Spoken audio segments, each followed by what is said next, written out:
तो आइए दोस्तों, आओ सीखे में आपका हार्दिक स्वागत।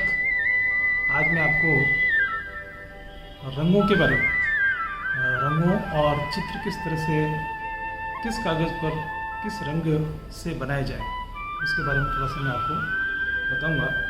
क्योंकि अक्सर ये देखा जाता है कि बच्चों को मालूम ही नहीं है कि रंग कितने प्रकार के होते हैं। तो आज हम देखेंगे रंगों के प्रकार और चित्र में जो भी चीज़ें काम आ रही है उसके बारे में मैं आपको एक एक बताऊँगा, जिससे कि आप अच्छे से समझ पाएँ और सही विधि से सही तरह का चित्रण कर पाएँ। सबसे पहले पेंसिल के बारे में जानिए। पेंसिल के पिछले छोर पर इसका कोड लिखा रहता है, जैसे HB, H2, H4, H6। ये पेंसिल की मोटाई को लेकर होता है। जितना ज़्यादा कोड होगा उतना ज़्यादा सॉफ्ट या नरम पेंसिल होगी। तो जहाँ तक छायांकन का प्रश्न है, हम 6B का प्रयोग करते हैं। इसी तरह से ब्रश को ले लें आप। ब्रश कई प्रकार के होते हैं, जैसे अभी जो मैं आपको बता रहा हूँ ये है सेबल। तो सेबल ब्रश जो होता है, जो सेबल ब्रश बहुत ही नरम होते हैं। एक होता है हॉक हेयर। हॉक हेयर जिसमें थोड़ा आगे के जो रेशे रहते हैं वो कड़क होते हैं। ये देखिए आप बड़े इसमें आपने देखा होगा, अक्सर घरों में इस तरह के ब्रश हम काम में लेते हैं।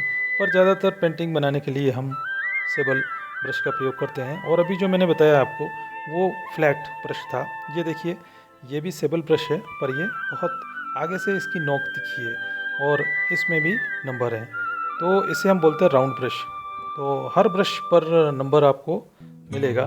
जितना ज़्यादा छोटा नंबर होगा, 0 नंबर है तो सबसे पतला ब्रश होगा वो। तो आइए सबसे पहले हम वाटर कलर के बारे में जानते हैं। वाटर कलर केक्स में मिलते हैं अक्सर, artist water colour, student water colour. और ये एक ज्योमेट्री बॉक्स की तरह होता है। और इसके अलावा कुछ ट्यूब्स में भी आपको मिल जाते हैं मार्केट में। तो ट्यूब्स में भी हम इनको उपयोग में ले सकते हैं और केक्स में भी ले सकते हैं। तो कई तरह के कलर जल रंगों में उपलब्ध हैं।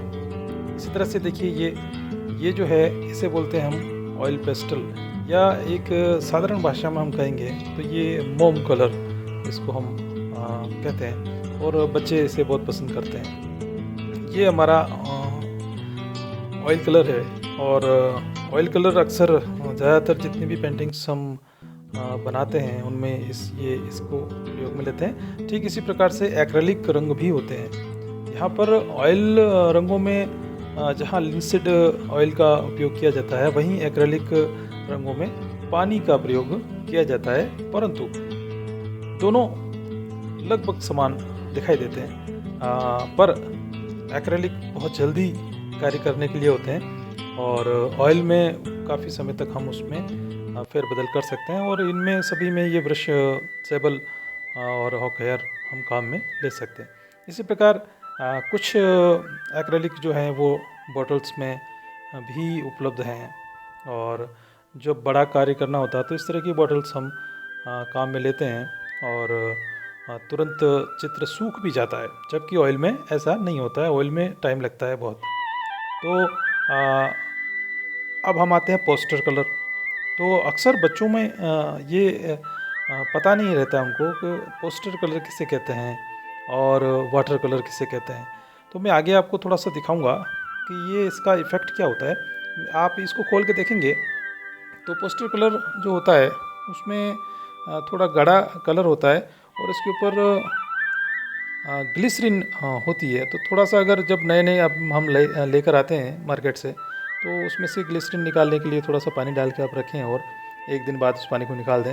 तो उसके बाद जब आप कलर करेंगे तो बहुत अच्छे से उपयोग में हो जाएगा। और जहाँ तक प्लेट का प्रश्न है, तो कलर प्लेट के लिए आप किसी भी तरह का प्लेट ले सकते हैं। मैं यहाँ आपको दिखा रहा हूँ वाटर कलर के लिए। वाटर कलर के लिए जो शीट है इसे बोलते हैं हैंडमेड शीट। हैंडमेड शीट थोड़ी मोटी होती है और इसमें दाने होते हैं।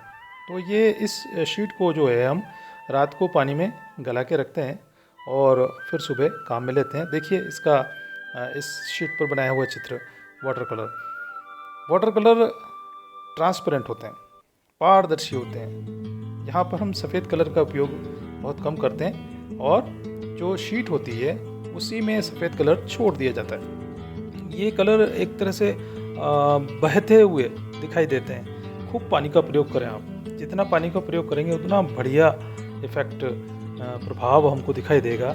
और इसमें जितने भी चित्र जो हैं वो या तो बोर्ड पर लगाकर बना सकते हैं या आप शीट को गीला करके भी बना सकते हैं। कई तरह के चित्र, ये ज़्यादातर इस पद्धति में लैंडस्केप जो है हम जिस जगह पर हमको चित्र बनाना होता है उस जगह के सामने बैठकर बनाते हैं। देखिए ये एक बोर्ड है, इस पर वाटर कलर शीट को चिपकाया जाता है गीली करके। चिपकाने का अर्थ है कि उसको लगाने के बाद पीछे से उसमें गम टैप से लगा देते हैं। यहाँ पर ये एक बोर्ड है।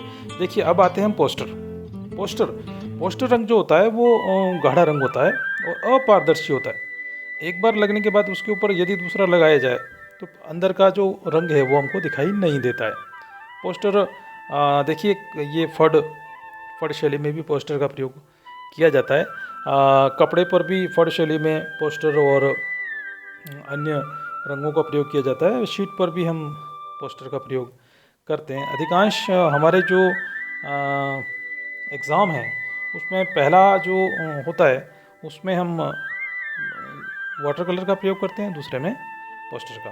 तो यहाँ शीट भी मैंने आपको बताई, इसमें ड्राइंग शीट का हम प्रयोग कर सकते हैं और साथ साथ हैंडमेड शीट का प्रयोग भी हम कर सकते हैं। पोस्टर में जैसा चाहे हम कर सकते हैं।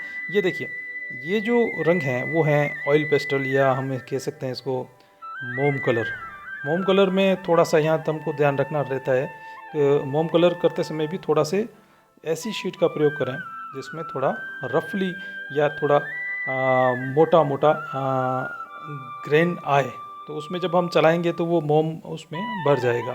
तो इस तरह से एक बहुत सुंदर चित्र, तुरंत चित्र बनाने के लिए ये काम में हम ले सकते हैं।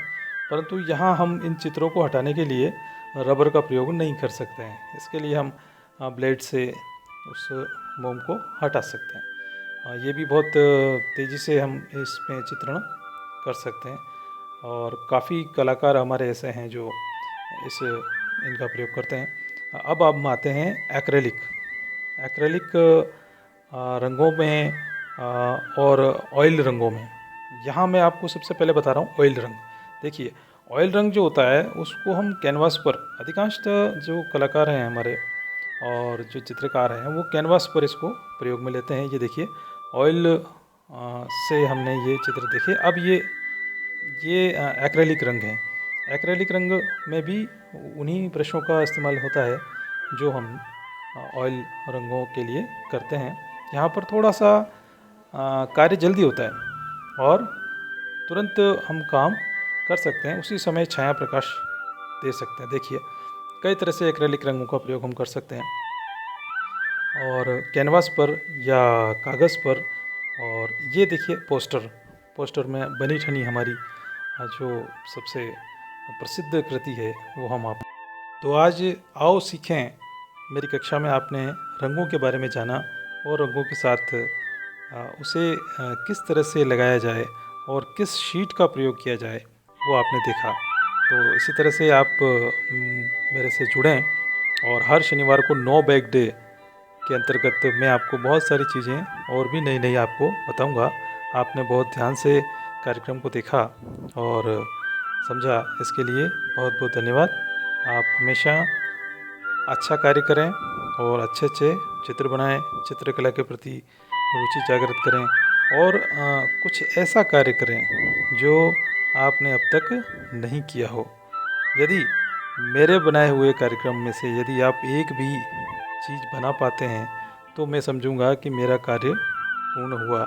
और इस तरह से आज का ये कार्यक्रम हम यहीं समाप्त करते हैं। धन्यवाद।